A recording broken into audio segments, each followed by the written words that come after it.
Start the show here in a minute. Thank you for being here. If you haven't already, like, share, subscribe, share the show.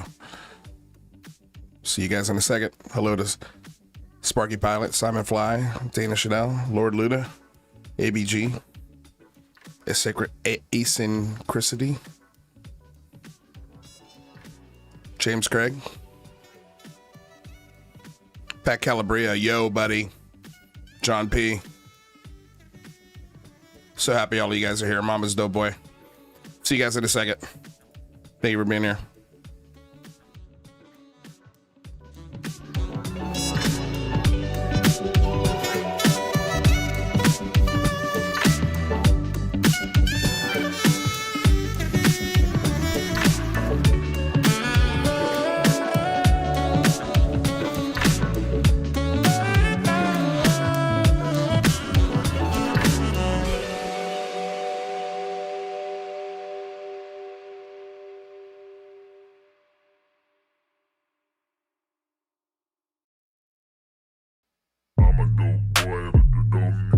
What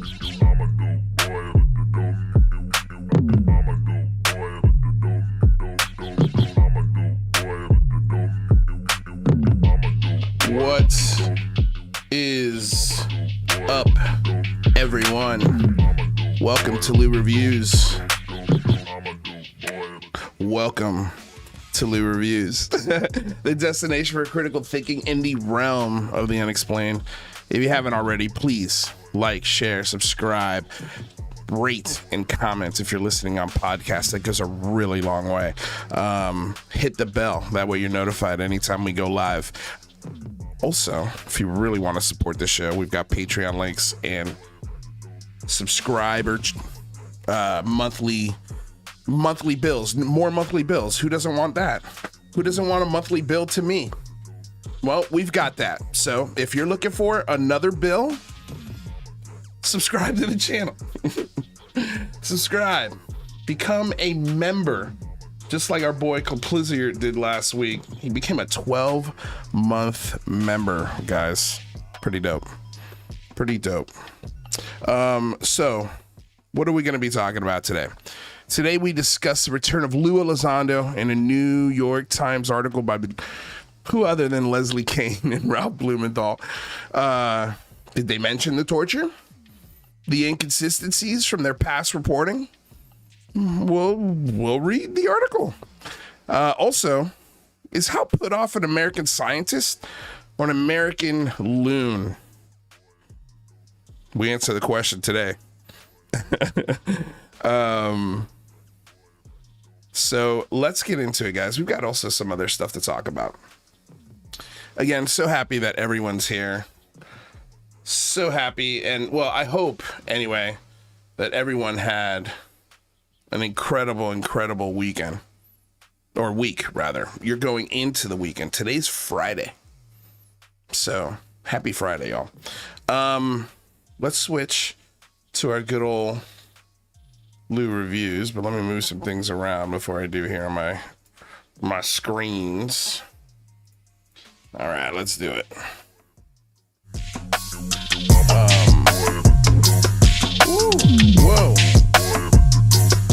Whoa, sorry about that, guys. We've got two different volumes on two different screen settings here.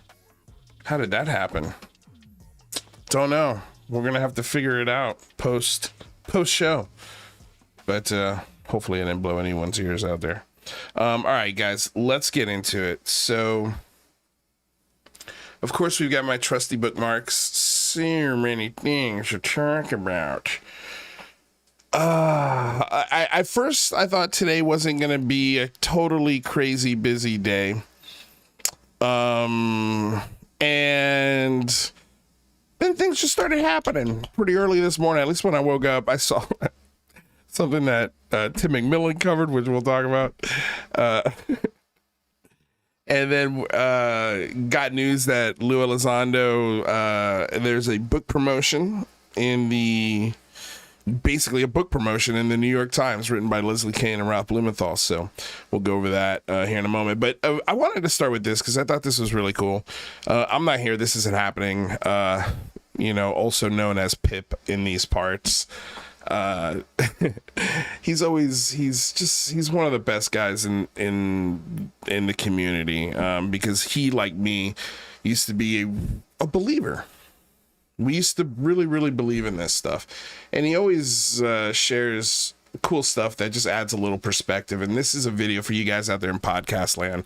I'm not going to play the audio, but this is a video of he titles it and shares this. It says there are 4 planes in this shot, and it's basically a tracking shot of what starts and looks like one plane, but as it's flying and making its turn toward camera, you start to realize, oh shit, these guys are flying in a sync that makes it look like one plane, and then it stretches out and you can see the 4 planes, and it's pretty cool. And it just goes to show again, like, optical illusions.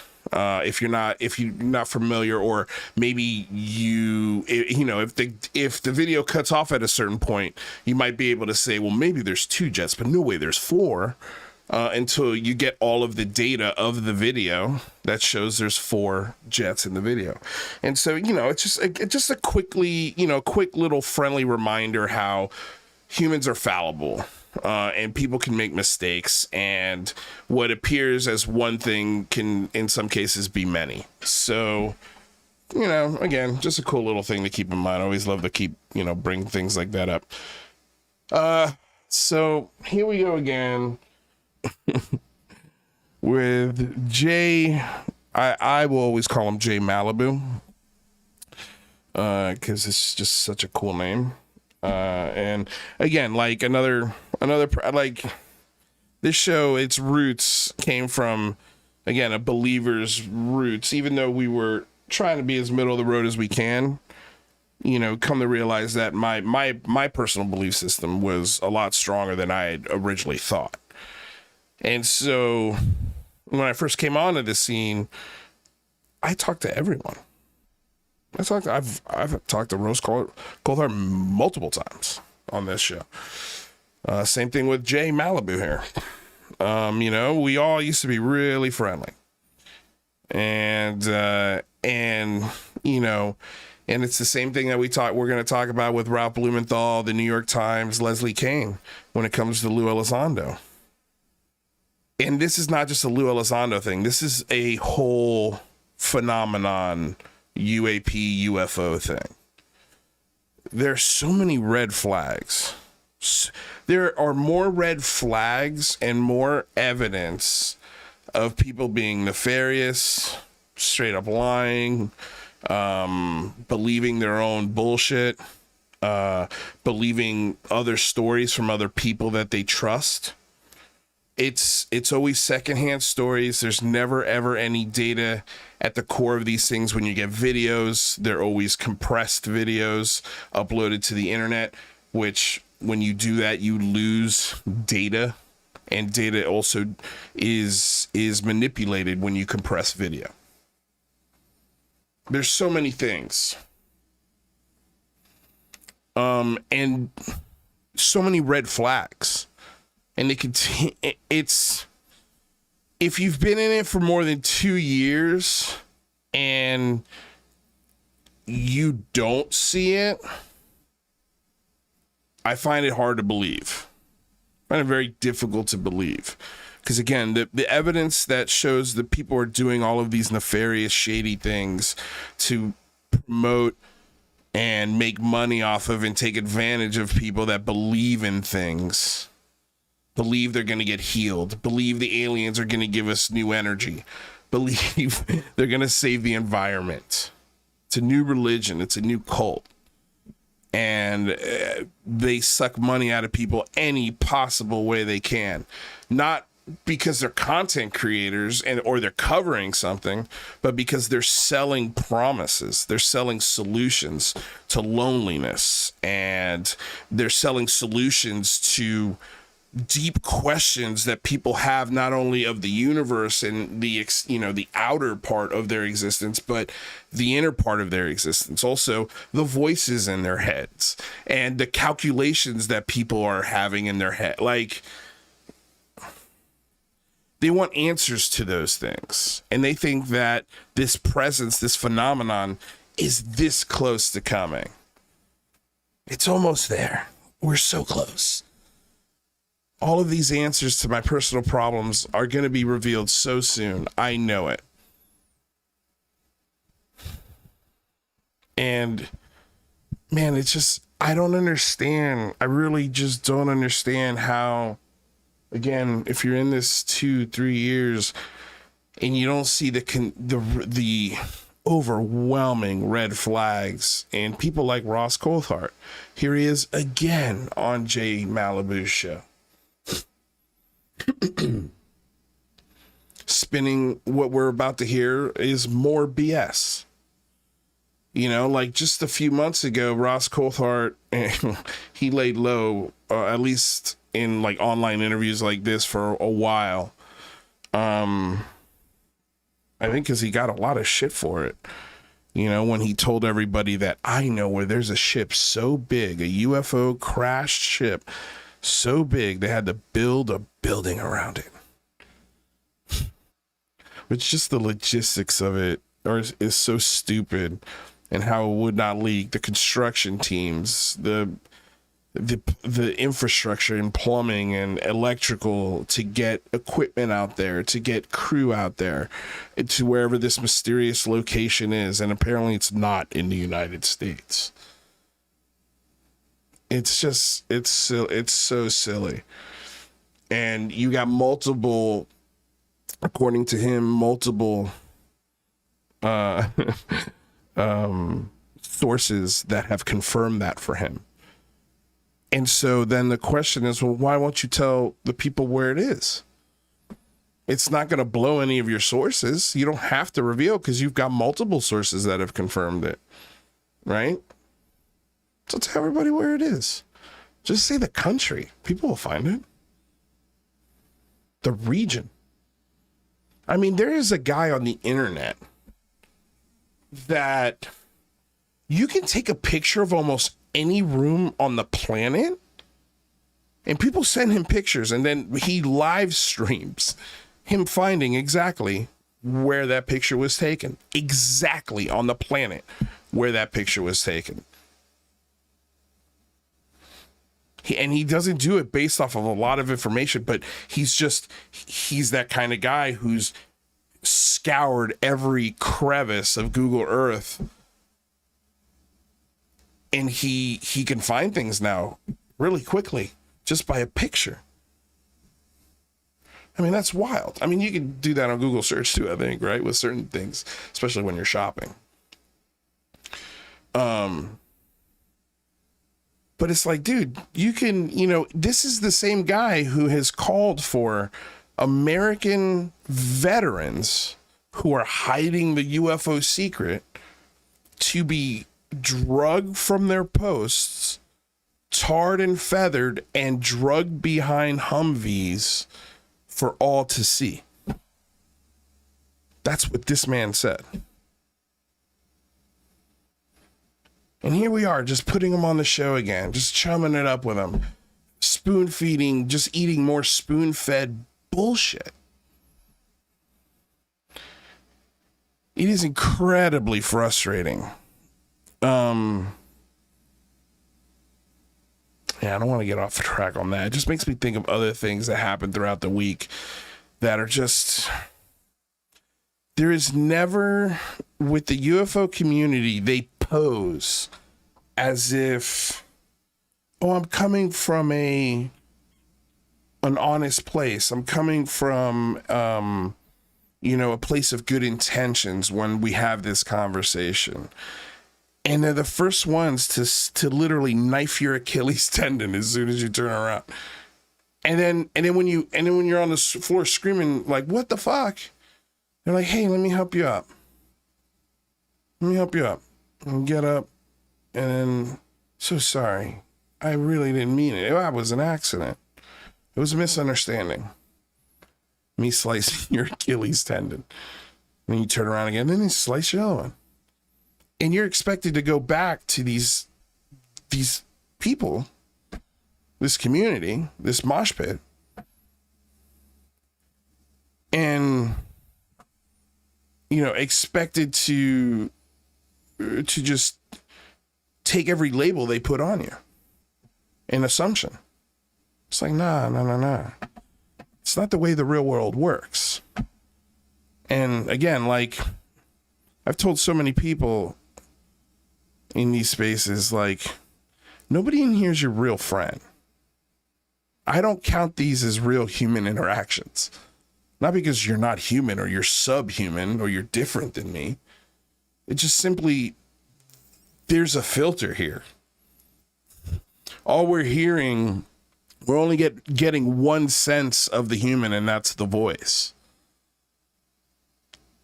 You're not getting the touch, the eye contact,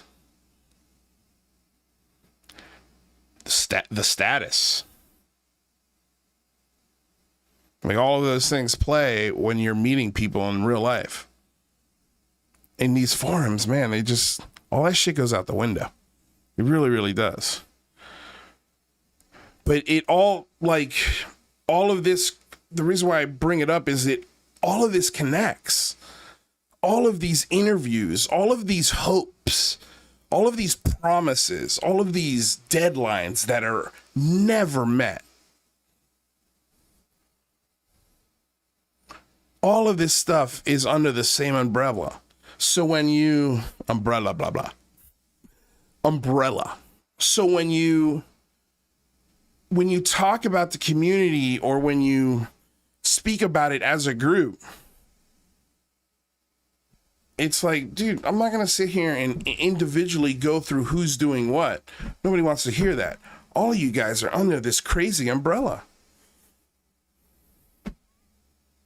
And you refuse to just put the umbrella down and just step back and be like, yo, is it really raining?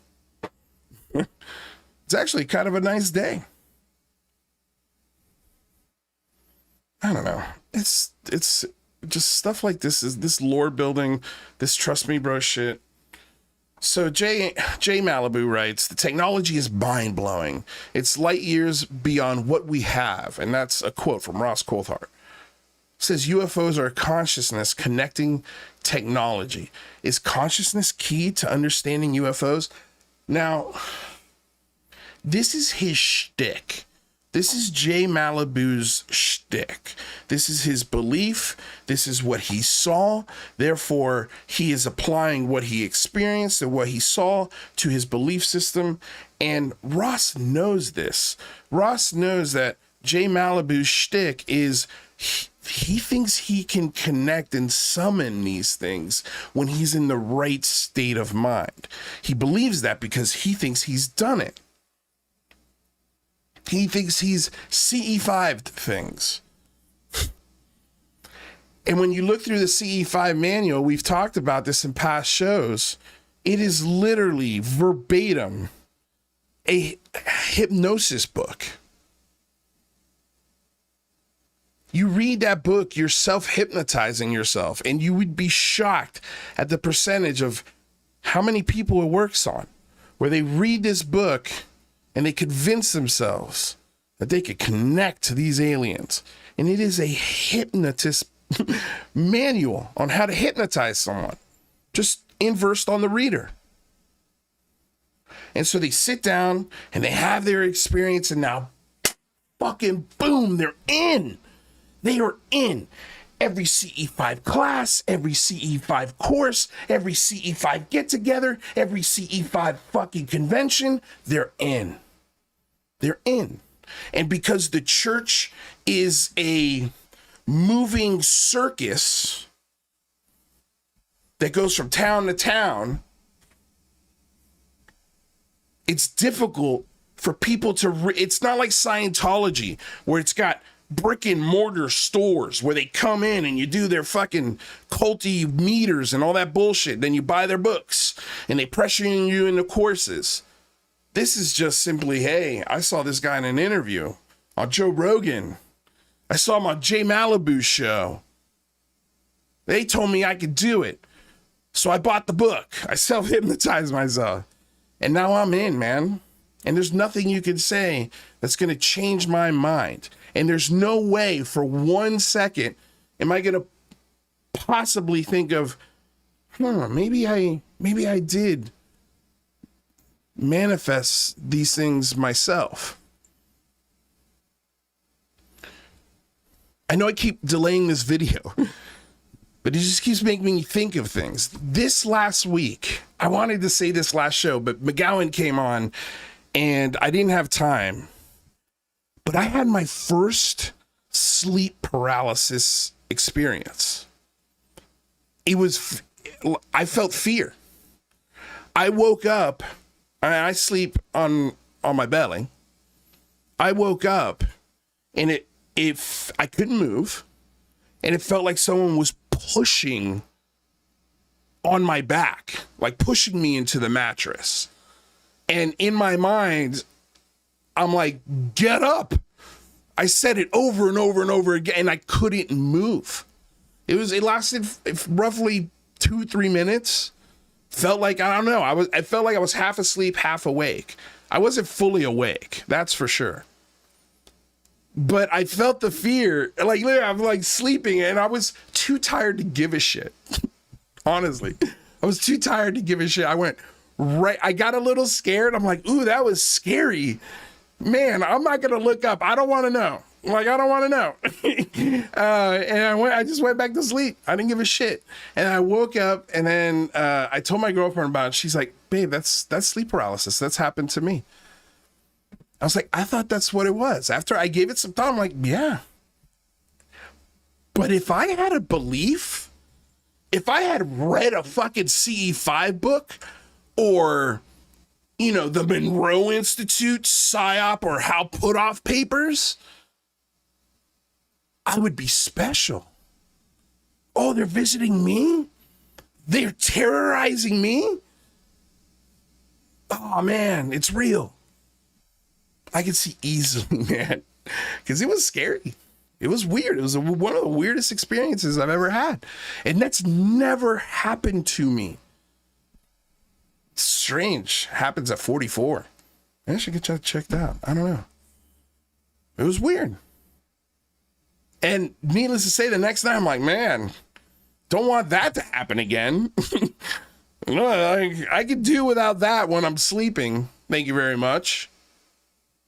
But man, honestly, if that had happened to me after I saw what I saw as a kid when I was 13, whatever that thing was, and a sleep paralysis moment like that had happened to me as a kid, Lord knows I would not have the mindset that I have today. And I would probably be incredibly alienated from my family. That's for real. So, yeah, I could see how people slip into this stuff and think they're being contacted. Man, it was fucking nuts. It was crazy. Mama's Dope Boy said, I fell off in the middle of sleep paralysis. I was screaming, but no sound. Yeah, that's kind of what it felt like with me. I felt like I was screaming, wake up, but there was no sound at all. At least I don't know. Yeah, man, it was a weird experience for sure. Mike Huntington says, CE5 is prayer. NHI are invisible superior beings. The phenomenon phantom realm is a deity reality, and God/heaven consciousness is the soul. Angels, aliens, angels, believerism. Yeah, that makes sense. I mean, CE5 is a prayer. Yeah. Yeah, I mean, that makes absolute sense.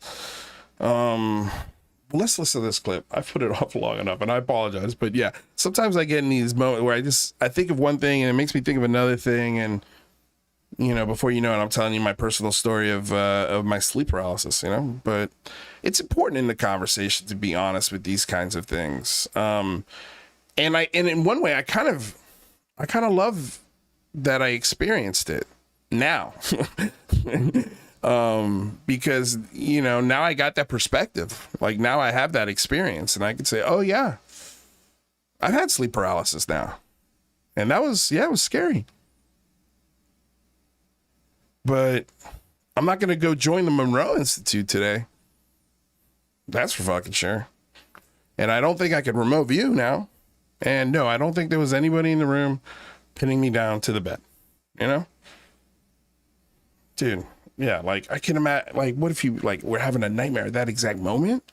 Whew.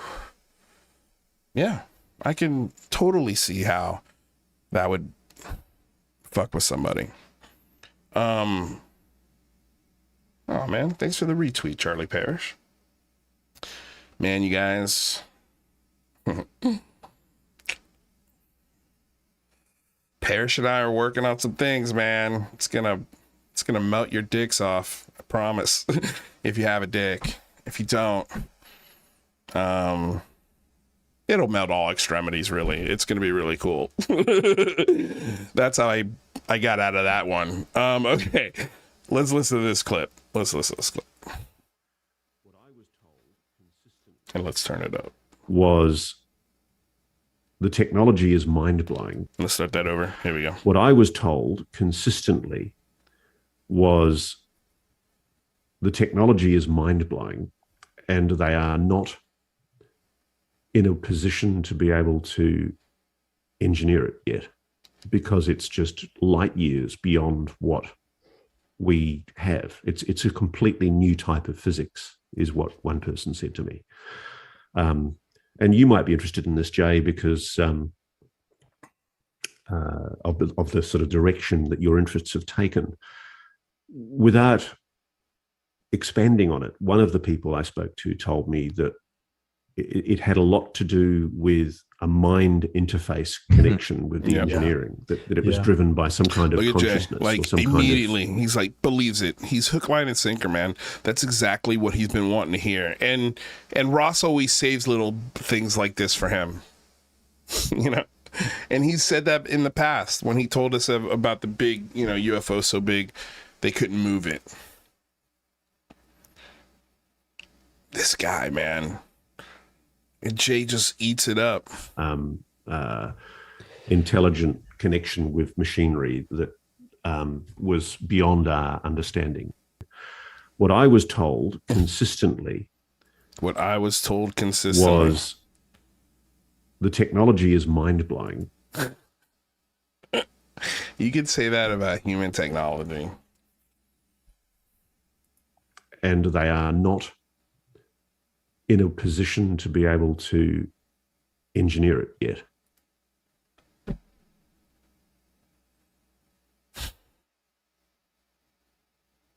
Multiple people told him this, by the way.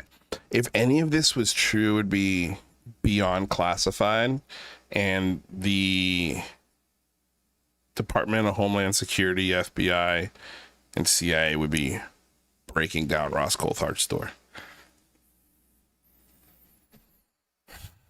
Because it's just light years beyond what we have. It's a completely new type of physics, is what one person said to me. And you might be interested in this, Jay, because... and you might be interested in this, Jay. He prefaces all of this to set him up for this. Watch how fast he takes the bait. I mean, the lure doesn't even hit the water. Of the sort of direction that your interests have taken. Without expanding on it, one of the people I spoke to told me that it had a lot to do with a mind interface connection with the engineering. He's not even done with the sentence before he's like, I fucking knew it. I knew it. And I love how he's like, I can't expand on this, but it's everything that you can do, Jay Malibu.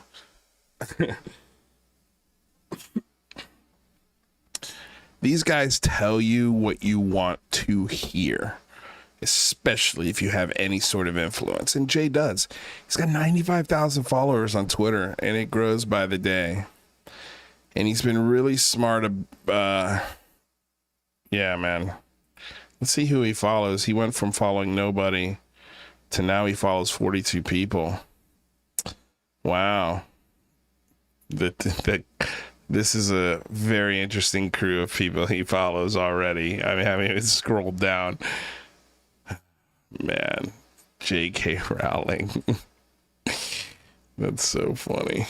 Tucker Carlson, Alex Jones, Vivek Ramaswamy.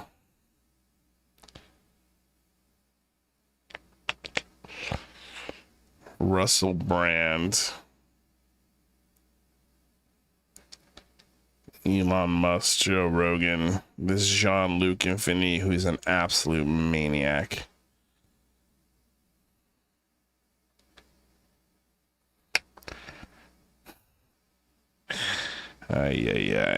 Tupa's backup account, Richard Dolan. Oh man, just, his echo chamber. All right, so that's the belief system. And now here's just a very sad moment for America.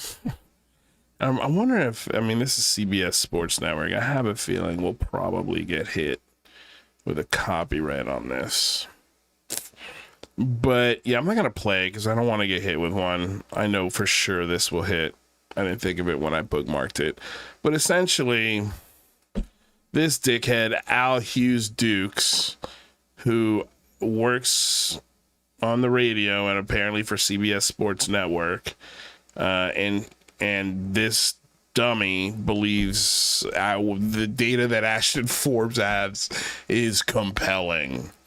Even though it's been debunked over and over and over again by special effects artists, by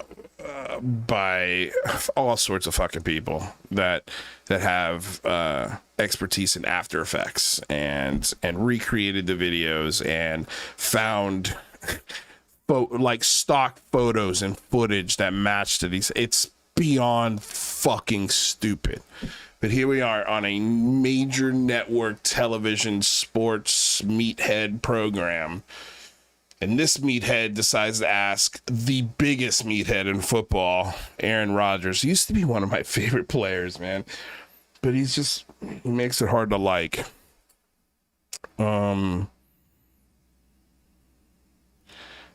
Tells him about Ashton Forbes' disappearing, teleporting human technology that doesn't exist, and asks Aaron Rodgers if he's seen it. And they had this meathead conversation back and forth about this stupidity. And yeah, it's just like, dude, you're only a sportscaster, but like, you're in media, man. You couldn't run that by one of your editor buddies in the fucking booth. Be like, dude, what do you think of this, man? This looks kind of fake to me. What do you think? And he would have told you in 1 fucking second how fake it looked. It's just like, dude, what kind of research did you do, man? For fuck's sake. Okay, so this was really cool. This is Eric Schmidt. And this is a little video shared. I'll be honest with you. I'm assuming Eric Schmidt is some kind of software engineer, AI engineer. I don't know much about him, but I found this a really interesting clip. It says, Eric Schmidt says in the next year, AI models will unite 3 key pillars: very large context windows, agents and text to action, and no one understands what the impact will be, but it will involve everyone having a fleet of AI agents at their command. So we kind of see this. I feel like the AI that we see now is the scratching of the surface of what we're about to see and what he explains here in the next 2 to 3 years. Let's see here. I'm not here. This is happening. It says, just a reminder, maybe ufology should stop settling for people just telling you things and start showing you things. Cheers, Lou. Thank you so much for the donation. Truly appreciate it. Be like Pip here and consider donating to the show. Let's check it out. In the next year, you're going to see very large context windows, agents, and text to action. When they are delivered at scale, it's going to have an impact on the world at a scale that no one understands yet. Much bigger than the horrific impact we've had by social media, right, in my view. So here's why. In a context window, you can basically use that as short-term memory. And I was shocked that context windows get this long. The technical reasons have to do with the fact that it's hard to serve, hard to calculate, and so forth. The interesting thing about short-term memory is when you feed you ask it a question, read 20 books, you give it the text of the books is the query, and you say, tell me what they say, it forgets the middle, which is exactly how human brains work too, right? That's where we are. With respect to agents, there are people who are now building essentially LLM agents, and the way they do it is they read something like chemistry, they discover the principles of chemistry, and then they test it. And then they add that back into their understanding, right? That's extremely powerful. And then the third thing, as I mentioned, is text action. So I'll give you an example. The government is in the process of trying to ban TikTok. We'll see if that actually happens. If TikTok is banned, here's what I propose each and every one of you do. Say to your LLM the following. Make me a copy of TikTok, steal all the users, steal all the music, put my preferences in it, produce this program in the next 30 seconds, release it, and in 1 hour, if it's not viral, do something different along the same lines. That's the command. Boom, boom, boom, boom, right?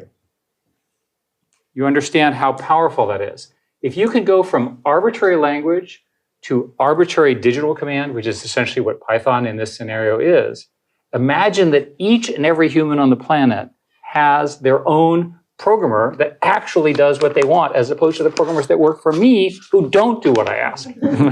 That is insane to think about. You can become an instant programmer. You don't have to learn programming. You could literally just tell the machine what you want, and if it doesn't work, how to adjust. You put in chemistry, it tests the theories of chemistry, and then adds that into whatever else you're trying to figure out about chemistry. This is going to be, like he said, no one is going to understand the impact. You could see the good in what this would do, but also the ramification. There goes every single programming job on the planet. And now you've only got a few companies that own these programming software tools. I mean, putting that into the hands of a corporation is scary. Putting it into the hands of individuals, I don't know which one's scarier. I mean, what other? Yeah, that's incredible. It's incredible, incredibly scary, also incredibly exciting. You know, James Craig, thank you. Donation considered and approved. Thank you for the donation, my man. I appreciate it. I didn't hear the, let's get that. There it is. Grace Jones. $10 is a Grace Jones. $50 is Van Damme dancing. And $20 is that clip from Friday. So the emojis change. That's really not good enough for you to do anything. But yeah, it's there. Okay, so that's the terrifying news. This is I guess we can, let me see here. You know what's weird is I wonder if that was,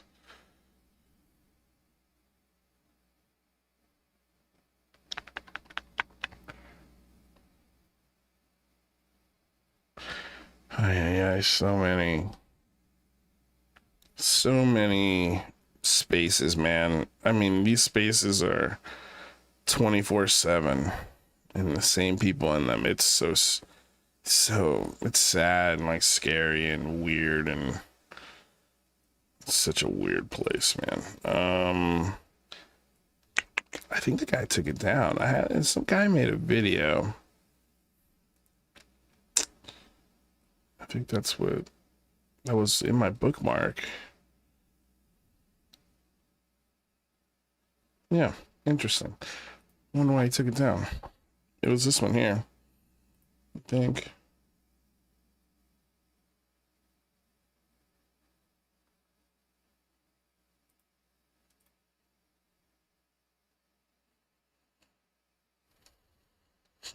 No, this is different. Anyway, I don't know. I can't find the video, but if I find it, I'll play it in the next show. This was interesting. Stephen Greenstreet posted, a GoFundMe is raising money to send copies of Lue Elizondo's UFO book Imminent to members of Congress.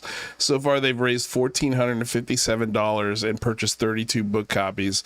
Elizondo book claims small UFOs that could be piloted by demons haunt the inside of haunt the inside of his house. It's true. It's fucking true, man. Let's see here. Okay, even billionaire. I don't give a shit about that clip. Okay, so this was funny that happened today.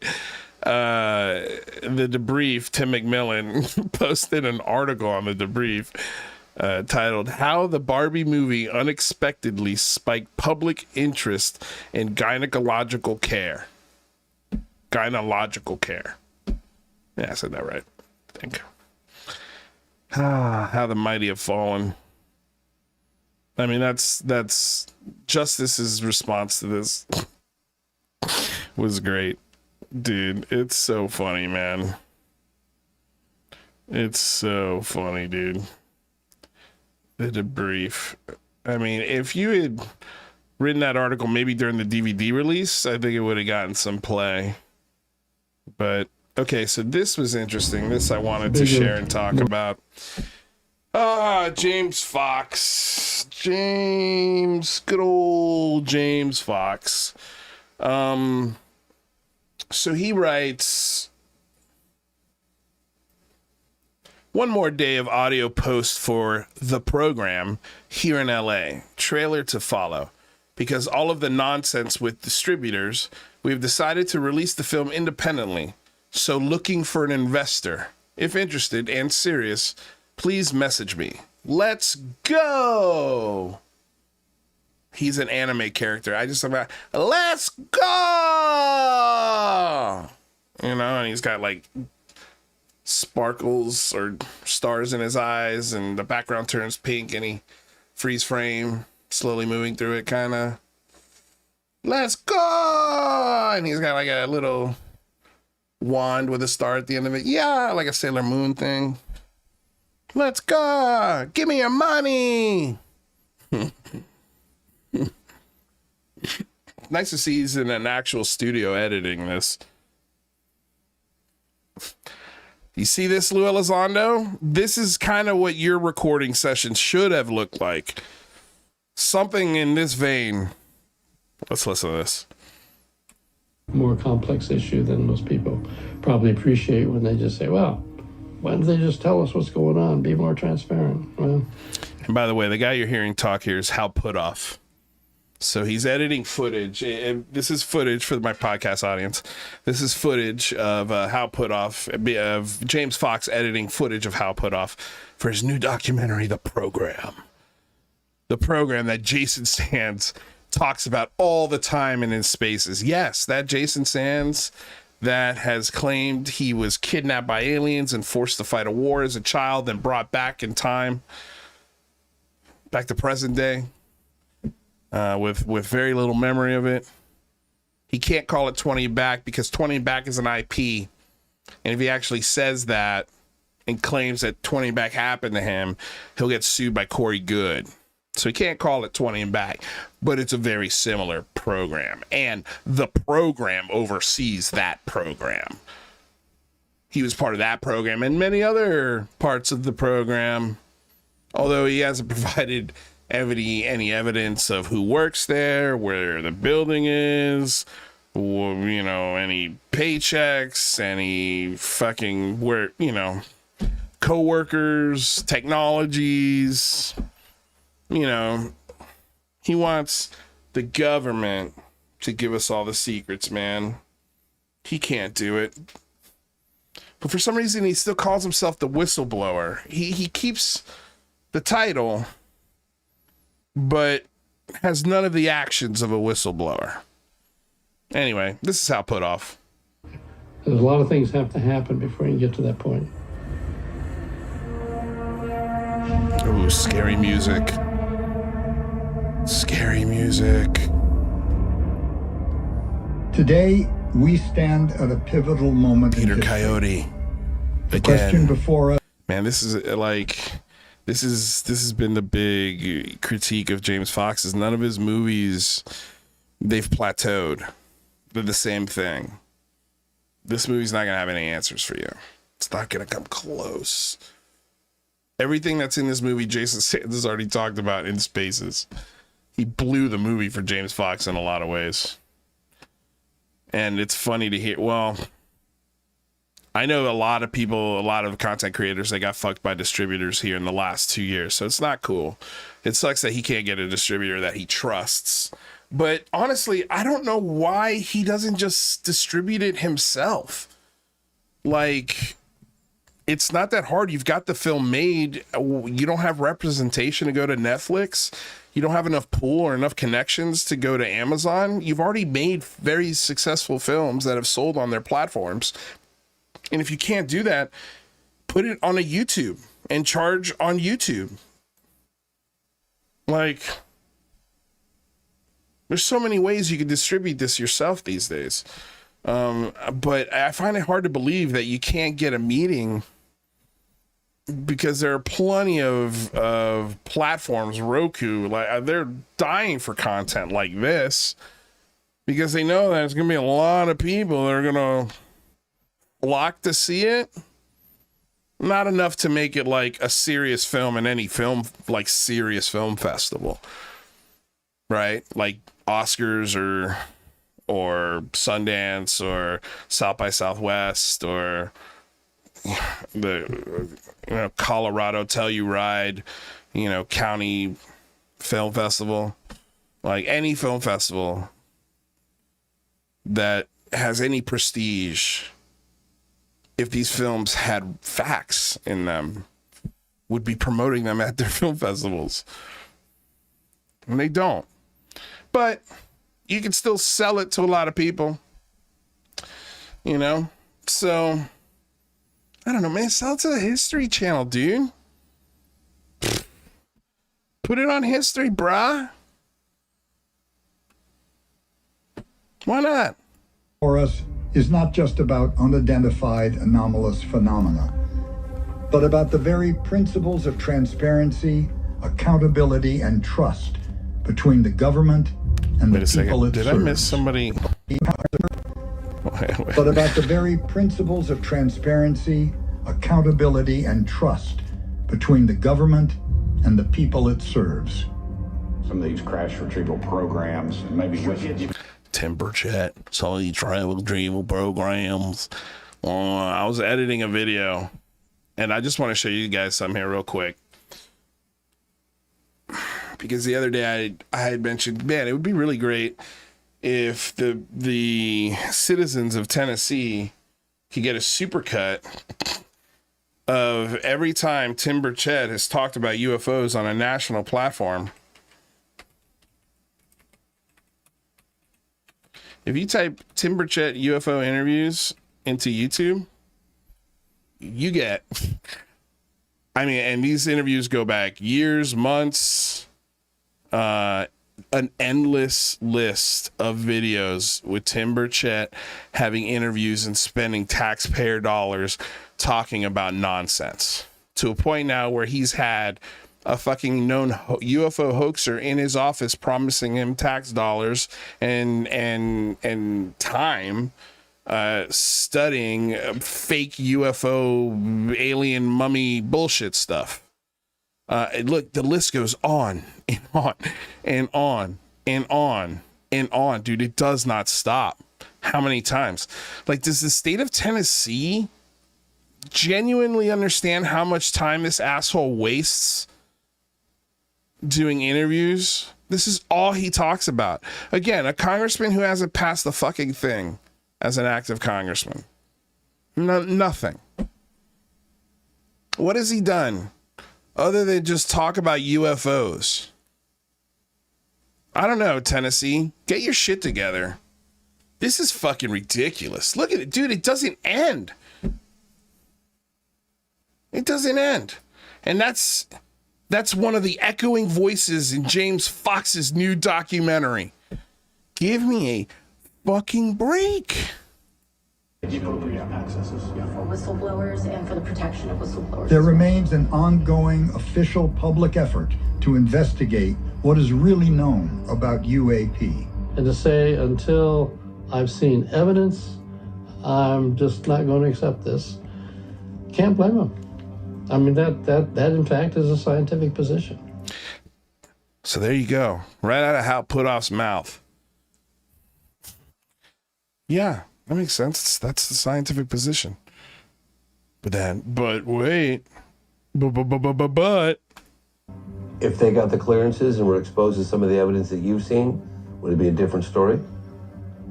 It'd be a different story about how they felt about it, sure. But then they couldn't tell their friends or their wives or whatever. So they would be in the position of people that are on the other side. Yeah, so let me get this straight. Can't tell your friends, can't tell your wife, but you can hint at it to a filmmaker. You can talk about it behind the scenes at To the Stars Academy, not just To the Stars Shitty Comics and Movies Academy. You can... Dude, this guy used to be a full-blown Scientologist. Do all of you out there know that? Full-blown Scientologist. But we're going to get a little deeper into Hal Puthoff here in a second. Don't worry. Don't worry. We've got a very important question to answer. This is a good lead-in into what we're going to talk about next. And so if they tried to tell somebody, they would get the same response to them as, well, prove it to me. Show me some proof. And they wouldn't be able to do it. So that's what happens. Damned if you do, damned if you don't. No, it's damned if you do, damned if you don't, damned if you don't. Right? I don't know. It's if you have the proof, you don't have to do damned if you do, damned if you don't.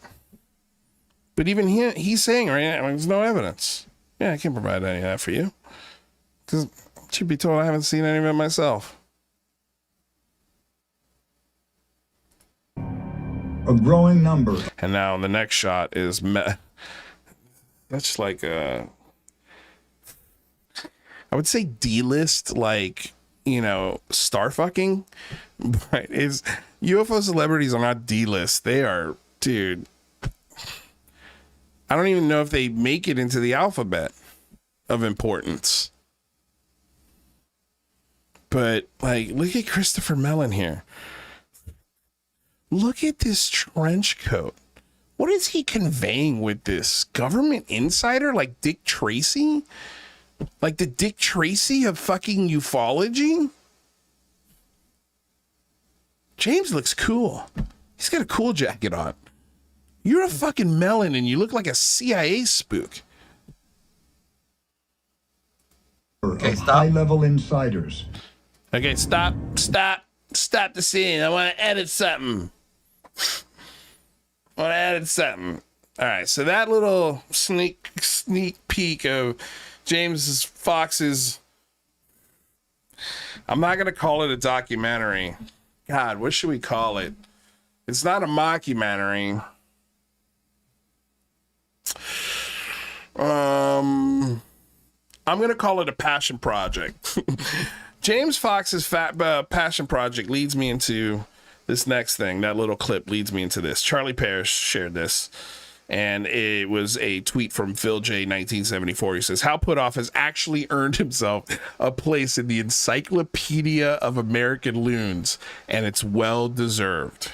Okay, so I had to look this up because I had never heard of the Encyclopedia of American Loons. But I am interested the second I hear that maybe it exists. And guess what, guys? Oh, that's not it. It does. It does exist.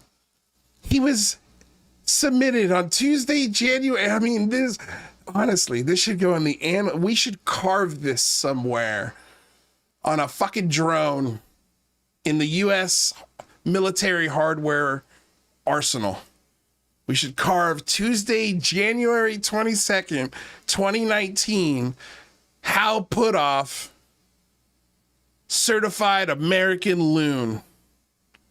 He's number 2135. There are thousands of American loons that they have put in this list. He's sandwiched between Kevin Purefield and Greg Quinion. This is so great. So let's hear what the Encyclopedia of American Loons has to write about Hal Puthoff. Harold Putoff is an engineer and parapsychologist and one of the true legends of pseudoscience.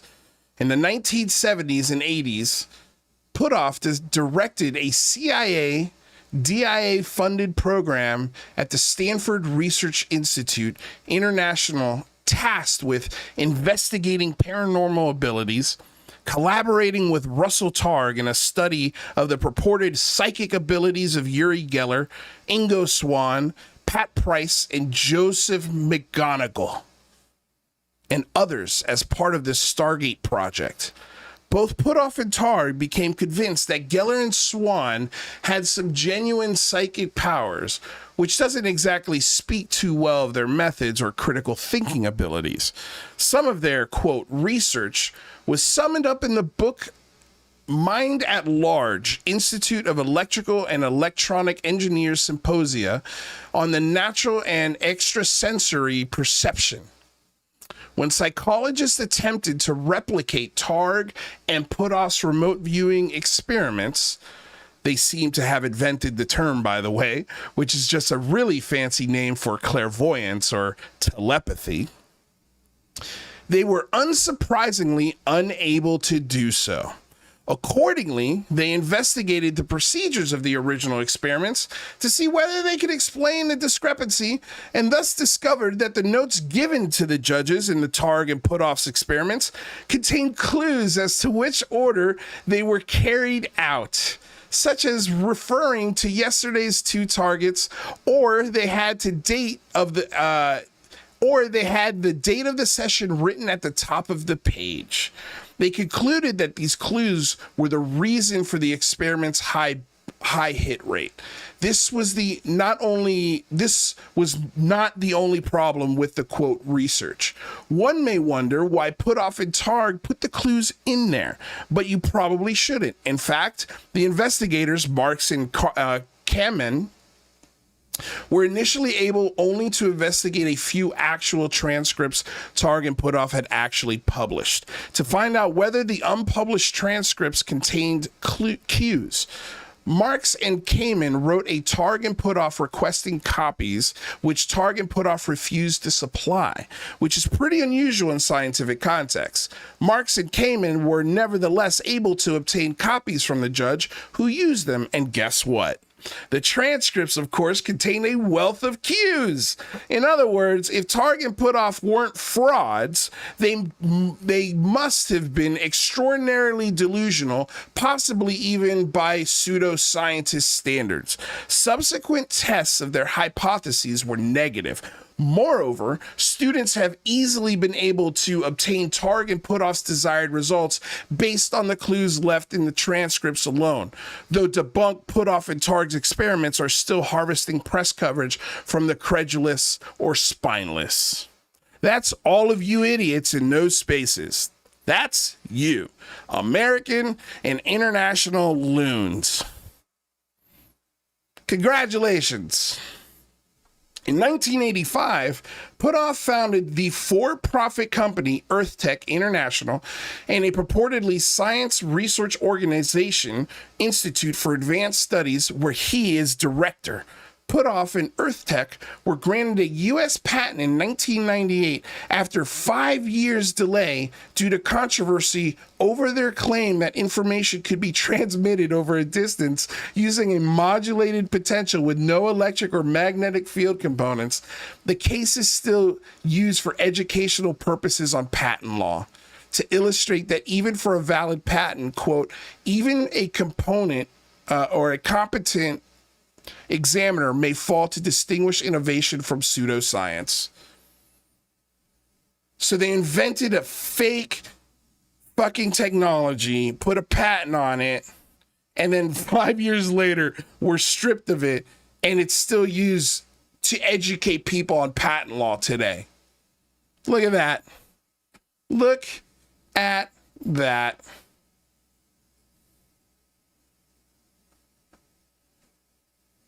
Complicit. Thank you so much for the dono, my man. Number one donator on the channel, Complicit. Schmucks. I agree. They're total schmucks.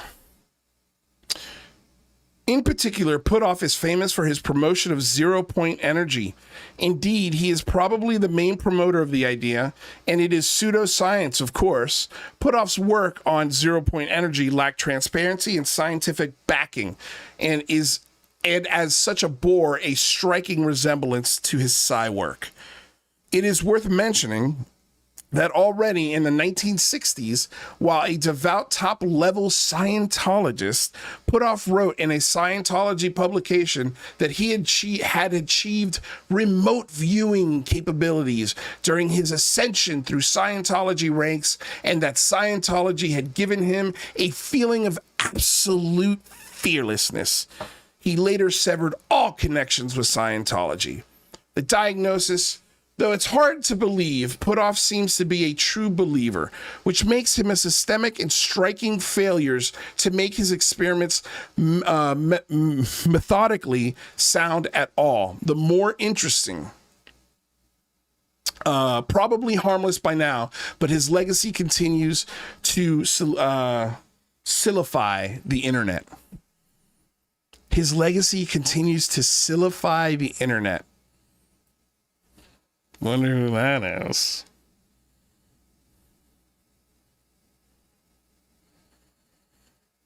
Pseudoscientist.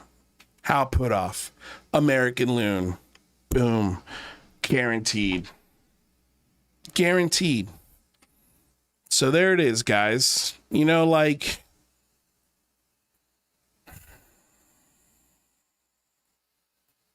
you really should be careful of these people that you consider leaders or well-intentioned people. Maybe they are well-intentioned, but again, I can't understand how you could be that smart, have left one cult only to adopt another. And I guess he just wanted to be the leader of one.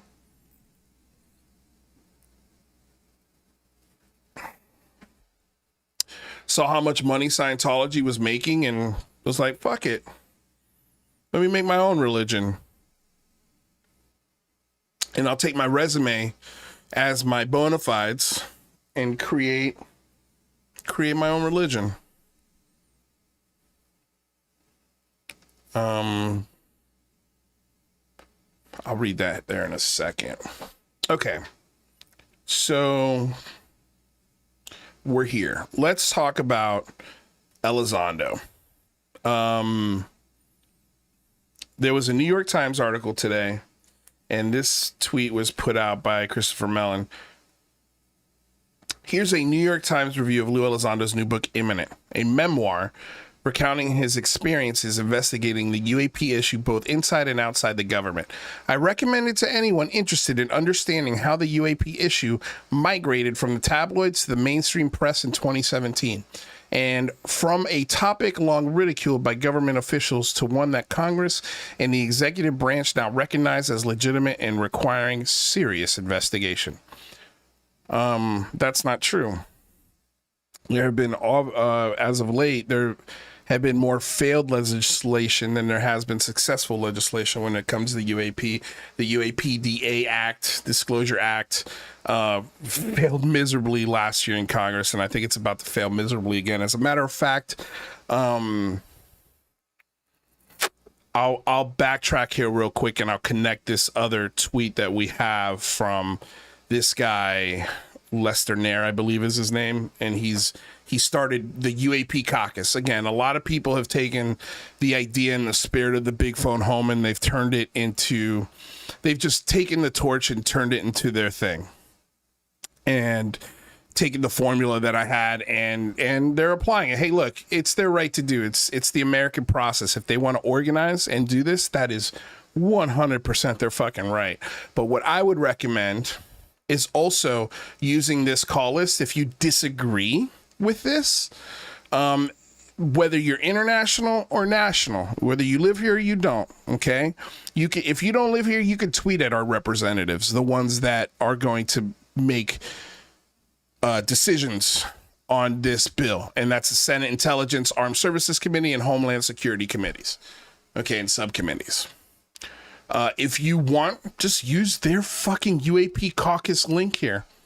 View the call list, and boom. There you go. Now you can call all of these people and say, don't you fucking dare spend taxpayer dollars on UFOs and bullshit when you've got people who can't pay for groceries, gasoline, and you're starting wars all over the fucking world. Or whatever your issue is with the government.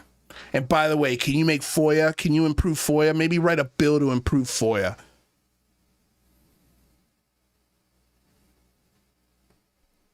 Just use their list. I know I'll be calling Adam Schiff and leaving him a couple of messages. That's all you can do. That's all you can do. And I honestly, I think if they get 50-50, like they get 50-50 on this, it probably won't pass. It's so funny, dude.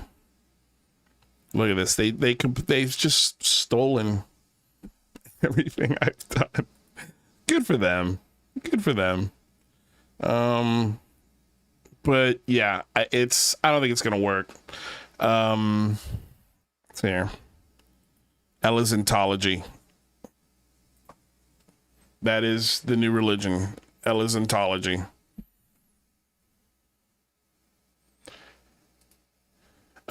So yeah, going back to this New York Times article,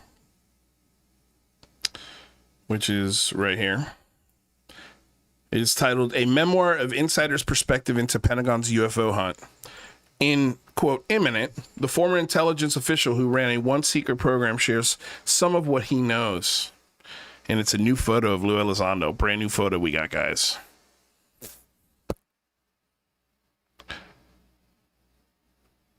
This is an article by Ralph Blumenthal and Leslie Kean, the usual suspects when it comes to chicanery and nonsense spread to the masses using the medium of the New York Times. I don't know how they get this shit through anymore. Honestly, their first reporting on this was so wrong, and I'm not even sure if they retracted some of it. I think the New York Times made them change parts of it. I think on two occasions, once with Harry Reid and once on this Elizondo ATIP thing. Or if I'm remembering that they've never corrected the ATIP thing. And this article is going to highlight that beautifully. Luis Elizondo made headlines in 2017 when he resigned as a senior intelligence official running a shadowy Pentagon program investigating UFOs and publicly denounced the excessive secrecy, lack of resources, and internal opposition that he said were thwarting the effort. Elizondo's disclosures at the time created a sensation.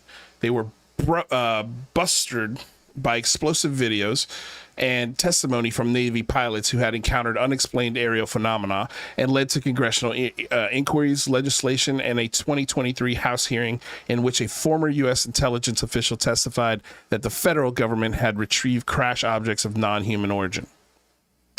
Now, Elizondo, 52, has gone further in a new memoir. In the book, he asserted that a decades-long UFO crash retrieval program has been operating as a super-secret umbrella group made up of government officials working with the defense and aerospace contractors.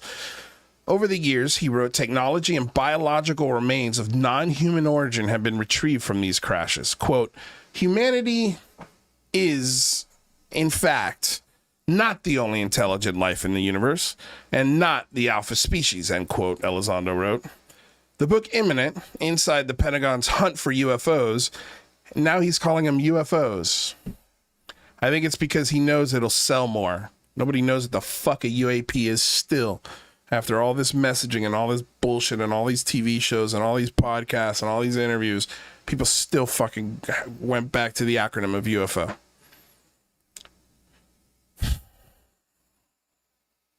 Anyway, it's being published by HarperCollins on August 20th after a year-long security review by the Pentagon.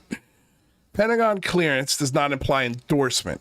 The New York Times obtained an advance copy. Thank God they at least put that in there. They don't mention here at the top that the program he ran, they didn't name it. Why? Oh, that's because ATIP was just literally a hobby. It was a made-up program that he did off the clock. There was never a program called the Advanced Aerospace Threat Identification Program. Never existed. The only proof you have of it is a senator who signed probably a letter that was written for him that says Lue Elizondo ran the ATIP program. Outside of that, there's no paperwork. There's nothing that links him to the ATIP program. Nothing. And it's something that they should have retracted, the New York Times, or at least corrected.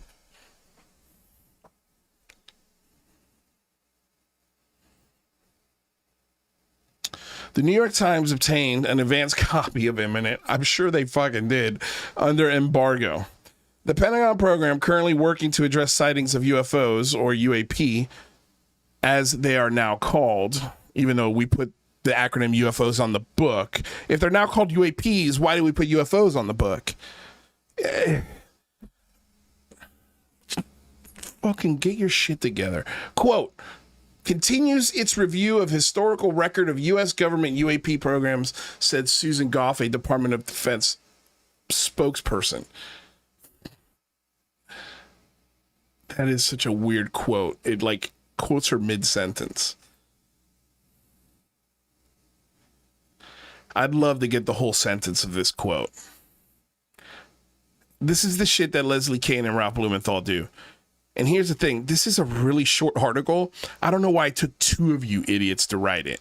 Like, why did we need two journalists on this? It's a book review. It's a fucking commercial inside the New York Times. We've got two writers for a commercial, everybody. To date, Goff added the program, quote, has not discovered any verified information, any verifiable information to substantiate the claims that any programs regarding the possession or reverse engineering of extraterrestrial materials have existed in the past or exist currently, end quote. Elizondo was, for years, a high-ranking military intelligence officer and ran highly classified programs for both the White House and the National Security Council in 2009. In 2009, he was recruited into the Advanced ATIP program, which investigated reports of UFOs. Okay, so they finally named it all the way down here. So they're still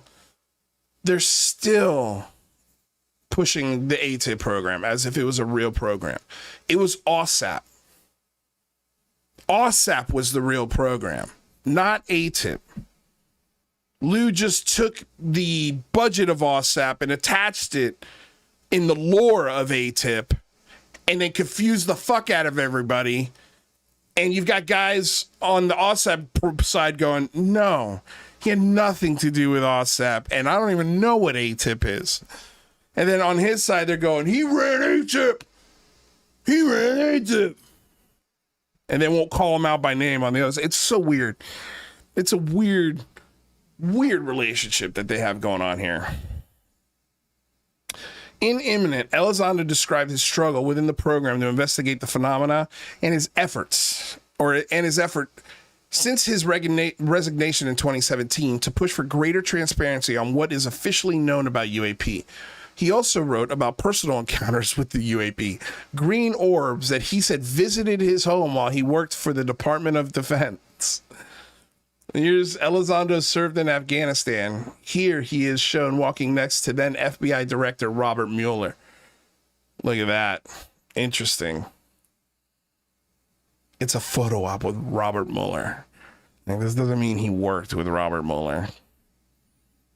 He was in the halo of Robert Mueller. In the book, he expressed alarm over the potential danger to humanity posed by the existence of technology that he said far exceeds what the United States or other countries have or can explain. Elizondo wrote that the craft is, quote, the non-human intelligence controlling them present, at best, a very serious national security issue, and at worst, the possibility of an existential threat to humanity. None of these quotes are new. This is shit he's been saying since 2017. What is fucking new? What is new in this book? In the foreword to the book, another foreword by Christopher Mellon. How many forewords is this dick gonna write? In a foreword to the book, a former Deputy Assistant Secretary of Defense for Intelligence, they always love putting that title in here because it sounds so fucking, sexy. Former Deputy Assistant Secretary of Defense for Intelligence. That's Chris Mellon. Ooh, girl. Get it, girl. Get it, daddy. Fuck, dude. He wrote that without Elizondo, quote, the U.S. government would still be denying the existence of UAP and failing to investigate a phenomena that may well be the greatest discovery in human history. Yet nobody's paying attention to it. I wonder why. The program led by Elizondo investigated sightings, near misses, and other encounters between UAP and Navy jets. It also collected data from incidents involving military and intelligence operation, including images of extraordinary craft maneuvers that were repeatedly captured by sophisticated sensors. Yet we haven't seen any of that. Not one. The 3 videos that they put out, 2 of them have been pretty much solved. The other one is getting solved right now as we speak by Arrow. So, not solved, but a high probability of what it is.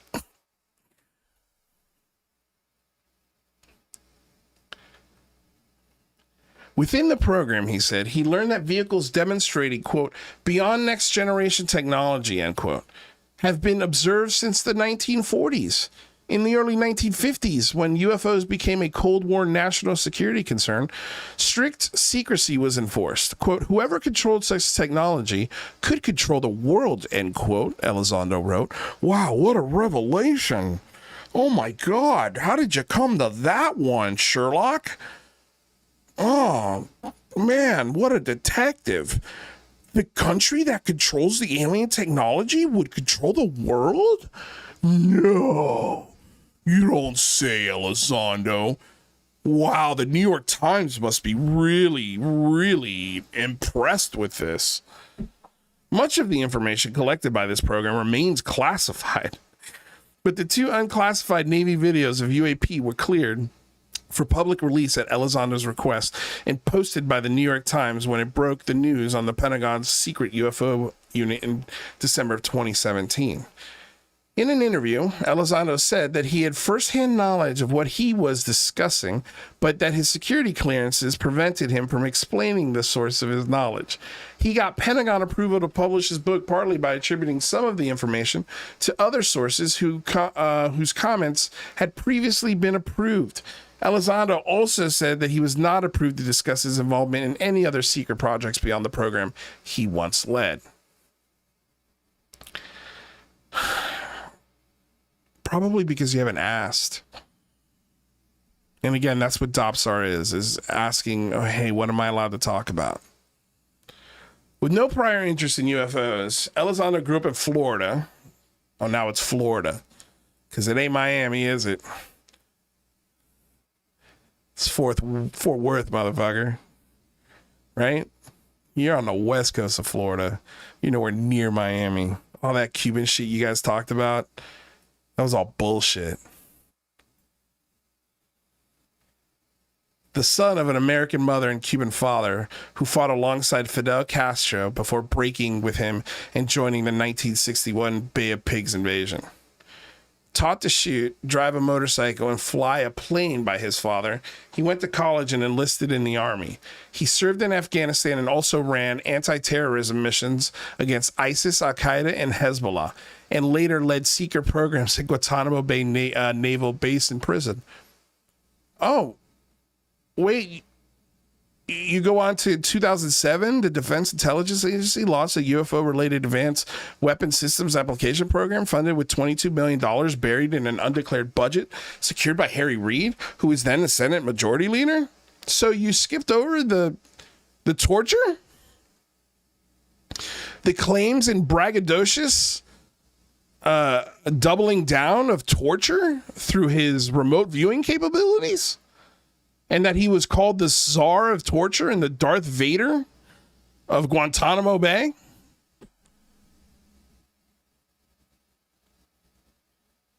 Or whatever it is? We left that one out, New York Times. Leslie Kean, really? The integrity of Leslie Kean and Rob Blumenthal left that part out of their fucking commercial for Lue Elizondo's book? Weird you'd leave that out. In 2009, Elizondo became the senior ranking officer running that program. Holy shit. The Arrow, or the ATIP program, along with James Lukatsky and Jay Stratton. Lukatsky is a rocket scientist for the Defense Intelligence Agency, and Stratton, an intelligence official with the U.S. Strategic Command, were both part of the precursor program. Yeah, Jay Stratton, the guy who sees ghosts and claims people have been killed by fucking ghosts, by jumping spirits, the Skinwalker. Lukatsky, Jesus, another. I wonder if James Lukatsky is in the Encyclopedia of American Loons. If he's not, I'm going to nominate him. Maybe we can get him in there for 24. Got to look that one up. But he's on the same lines as Hal Puthoff. Frustrated by what he described as international opposition and lack of resources to deal with what he felt was a serious national security threat, Elizondo resigned and decided to bring the concerns to a broader intelligence community, Congress, and the public. Quote, there remains a vital need to ascertain capability and intent of these phenomena for the benefit of the armed forces and the nation, end quote. He wrote to James Mattis, then Secretary of Defense, in his resignation later date, October 4th, 2017. There's nothing in this so far that's fucking new. After Elizondo's departure, the program transitioned to become the UAP task force by 2022. It had morphed again into the more visible Arrow mandated by Congress office to study reports of UAP and release information to the public. Elizondo said that he met with the Arrow director and his staff for 3 hours in a secure facility on February 2nd, 2023. Okay, finally, some fucking new info, and gave him classified information about the history and the crash retrieval program. Okay, so he's already talked to Arrow, which means that the people that Kirkpatrick's talking about who can't seem to rationally look at this discussion whatsoever, they've got blinders on, they've got a belief system in place, they've got a cult, they've got a religion, and there's no amount of information that you could put in front of this man that's going to change his mind. Elizondo continues to hold the highest security clearances and to consult for the government. That's something I want to ask anyone at Arrow about. Why does he still continue to hold the highest security clearances and able to work for companies? Who knows who he's working for? But it's ridiculous that he's manipulating American citizens, average citizens. He's manipulating and blackmailing and harassing through third parties, journalists, fucking researchers, podcast hosts, friends. Why does he continue to have a security clearance?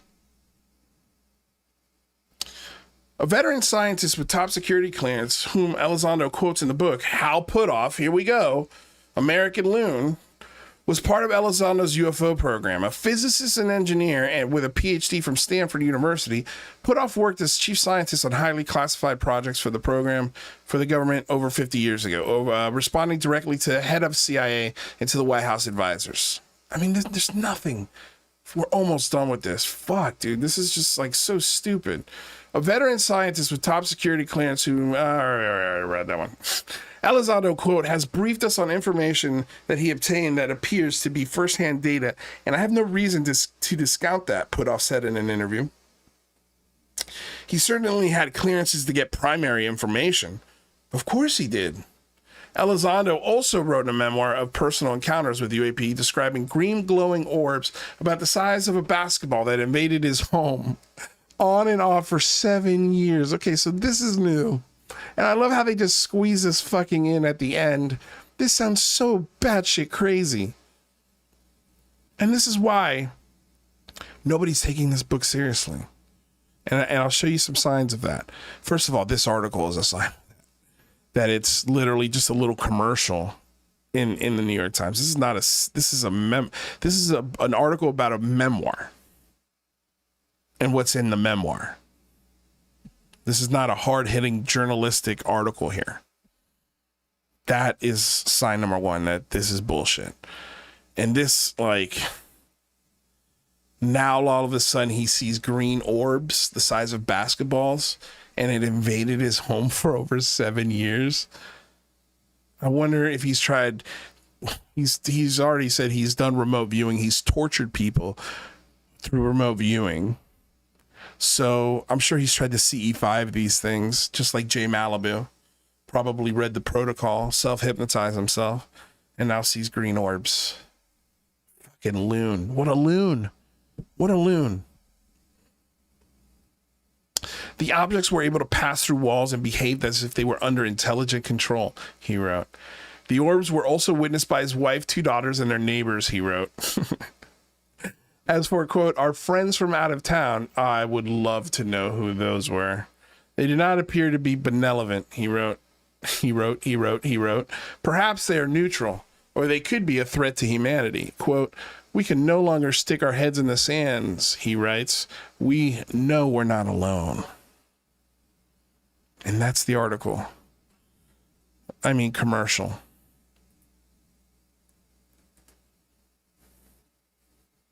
And then you get guys like this, Jeff Nusatelli. It's go time, brother. All these idiots, they all call each other brother. They all turn into Hulk Hogan when they talk to each other. It's so homoerotic. All right. It's got a lot of Roman army vibes. You know what I mean?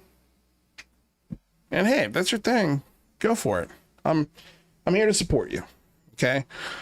But I don't know, man. You guys just seem like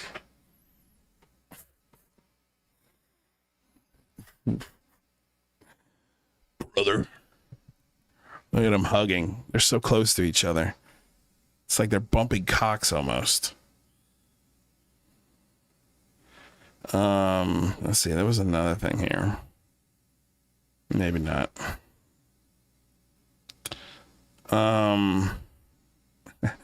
Here's a video. Now, Alejandro Rojas is part of this Enigma Labs, which has this Enigma app, which basically steals your data, steals your video. You know, like if you capture something amazing, they own it, and you cannot use it to promote anywhere else, because you when you agree to download the app, that's part of the fine print. So Alejandro Rojas shared this video. This is breaking news. Well, Enigma wrote, breaking news from Victoria, Australia. Witnesses reporting a stunning UFO sighting with mysterious lights in the sky. Check out the full video at Enigma Labs. And they got the link. Check out the full video that we didn't take, that we basically just stole from this person who downloaded our app. Come, watch it. It's ours now. But here's the video. I was waiting in the car at a set of stop signs, idly gazing out the window, when I noticed a strange figure emerging from the clouds. It was changing color and shape in a way that captivated me. Intrigued by its unpredictable movements, sometimes fast, sometimes slow, at different angles, I grabbed my phone and started recording. The way it moved was unlike anything I had seen before, and I could not shake the feeling that I might be witnessing something extraordinary, possibly even a UFO. I'm glad I captured it on camera. again, like,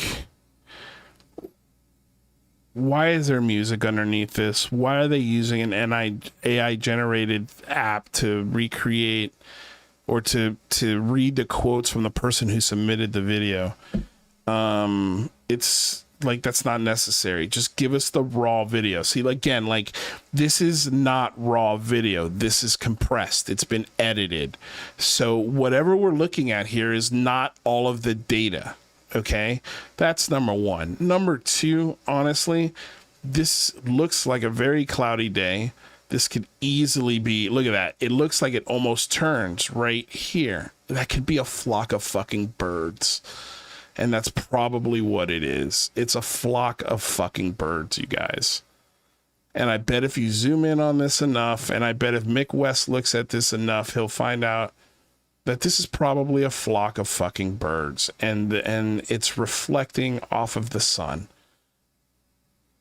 Look at that. It even has a delta shape like a flock of birds. And again, all of this stuff that's being filled here, all of this is compression. It's video compression. So again, the data we're looking at is not right, but this right here, this part right here, right here, look at them turn. As soon as they turn, the lights go off, right? Or the supposed lights. It's not lights, it's reflection. The reflection goes away. And then they turn and they got their backs the same side of their bodies facing the sun, and then boom, you've got that now. And because of the compression and because of the video, you know, the editing this thing's been run through fuck knows how many times, it looks like it's trailing something, and it's not. So Alejandro Rojas, he writes, "This is pretty weird. What do you all think it is?" Like, stop with the mystery bullshit. Just stop. Stop. It's not helpful, man. It's seriously not helpful. So this is cool. Republicans, this is Marieke von Klompenstick. Right, shared this, and he writes, "Republicans are likely to control the Senate next year. If the Schumer-led UAP Disclosure Act does not pass this year, there could well be zero meaningful transparency on UAP for a foreseeable future." Man, I've never had more motivation to vote Republican down the ticket than this right here. Express your support for the must-pass UAP DA. Oh man, I hope this fails miserably. I just want them all to just fucking cry. Senate control after 2024. Yeah, look at this. A 31% chance that it's going to be the Democrats. They're all pissing themselves because they know that most Republicans are going to be like, nah, we're not spending money on this bullshit. No. Sorry, we're not doing that. I had this, I was gonna, man, I didn't do it, but I should have. I forgot. I bookmarked this space. I think what we're gonna start doing, because look at this space, 5 hours and 52 minutes, and it had all sorts of wonderful idiots in here. All sorts of wonderful idiots. They had Vetted, they had Bob McGuire, they were all eating each other's bullshit, Nicole Sackich, they were all just stroking each other off for 5 hours and 56 fucking hours, essentially. Now you got Eric Mitchell, just the whole fucking group of, you know, peddlers, believers, victim, like it runs a gamut of the kinds of folks that are in here. But yeah, they ended this 6-hour conversation, and I guarantee you they're doing one right now.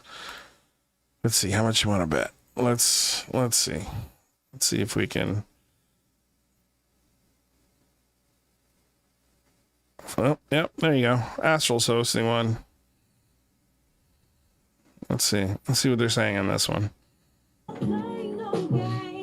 Oh, music. All right, can't play that. It's probably copyrighted. Lord knows what's going on in there. But yeah, dude, it's just like there's the same people, same spaces. They just rotate. And they create their echo chamber, and they don't want anybody to come in and piss on it. Well, too bad. People don't like echo chambers, especially when it puts other people in dark holes. Jason Calavito shared a post from Stephen Greenstreet. This goes back to how irrelevant this book release is. Lue Elizondo will appear on CBS Mornings on Monday to promote his new book. My predictions. CBS will say he ran the Pentagon UFO program, even though he didn't. His claims having psychic powers won't even be brought up. And CGI UFOs and X-Files music. I guarantee he hits at least 2 or 3 of these. At least. I'd say all 3. I'm going to bet all 3. He's going to get a trifecta on that one. But then Jason Calavito wrote, on the plus side, his publicist could only get him on the 3rd-ranked morning show news on a day overshadowed by the Democratic National Convention a few years ago, the time when he should have released the book to capitalize on a media frenzy. This would have launched him in the prime time. Yeah, he's right. Like, you should be able to ride the wave in the attention of the DNC. And again, if the book was serious, if the book had some real facts in it, if the book had some genuine truth, any at all, it'd be a much, much bigger deal. But it's not, because there's not. Simple as that. It really, really is, you guys. It really is. Yeah, I don't want to play this guy's video because I don't want to promote this shit, but just to see their goals. Your guide to pass the UAPDA Phase 1 helps secure the SA 2610 and the Senate NDAA manager package. Key points: the UAPDA is a key juncture in Senate. Senate committees hold the key to its inclusion. Your calls can make a real difference. With September's return to session approaching, now's the time to start building momentum. Our video breaks down the legislative process, why certain committees matter, and exactly what to do or what to say when you call. So basically the big phone home. Target, Senate Intelligence Committee. I targeted way more committees than these 4. Or these 3. I definitely targeted these 3, and there's all of their subcommittees, but I went beyond that as well. Any committee that had anything to do with any sort of tech, or any connections to the Department of Energy. I think you guys are missing on that one. If I was advising on this, use our call list, which I've had. Every call increases our chances of achieving an unprecedented legislative win for UAP transparency. The time to start calling is this week. Yeah, my suggestion is if you call, tell them do not pass the UAPDA.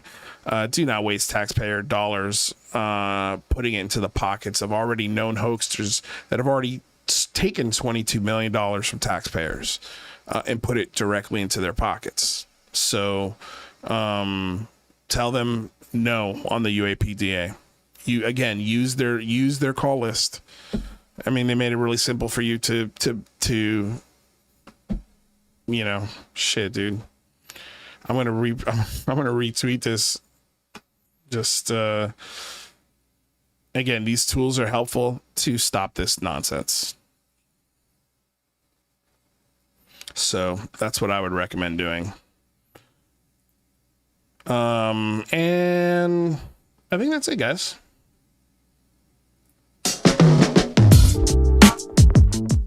Damn. There we go.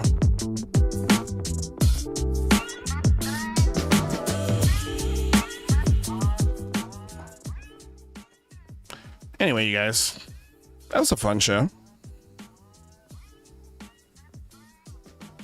Archangel Reese was shaken. 75 YBA. Michael Huntington. Gracie DeVars. Jay Roche. Dave B. Sparky Pilot. Complizier. Sparky, thank you so much for being our mod. Bobby Broadway. All you guys, thank you so damn much for being here. Simon Fly. Sandra McConnell. Miss Tessa Marie.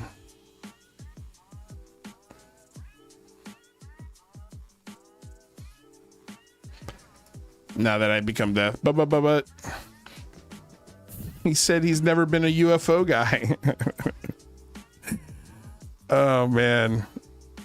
In reference to Lue Elizondo. That's true. He was never a UFO guy. Never. Oh my God.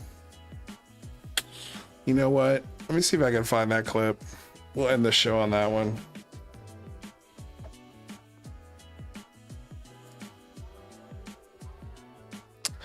Let's see here. Where?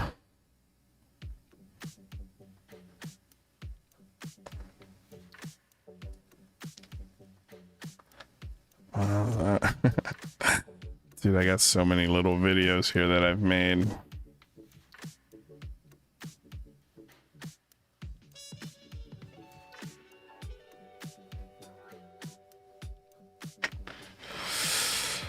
Oh man, yeah. I know I got it somewhere.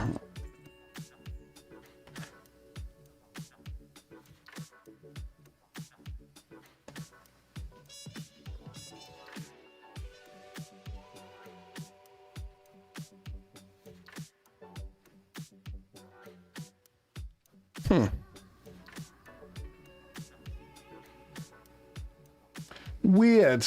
I can't find it.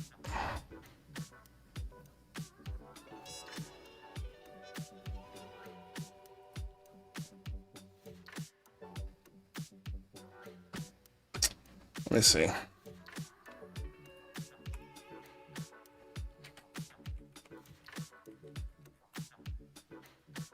I'm gonna find it. I'm gonna find it, damn it.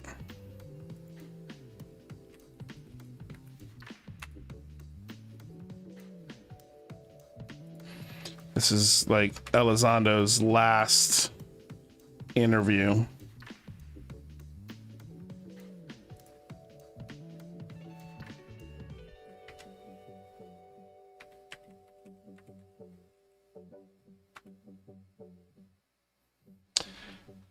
Can't forget this banger, guys. I never have been and never will be. I'm not a ufologist. I never have been and never will be. I'm not a ufologist. I never have been and never will be. I'm not a ufologist. I never have been and never will be. I'm not a ufologist. I never have been and never will be. I'm not a ufologist. I never have been and never will be. I'm not a ufologist. I never have been and never will be. I'm a counterterrorism and counterespionage guy. I do counterintelligence, counterinsurgencies. That's what I do. And it just so happens that in 2008, I was asked to apply those same skill sets into the UFO community. I'm not a ufologist. I never have been and never will be.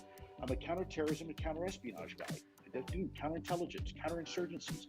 That's what I do. And it just so happens that in 2008, I was asked to apply those same skill sets into the UFO community.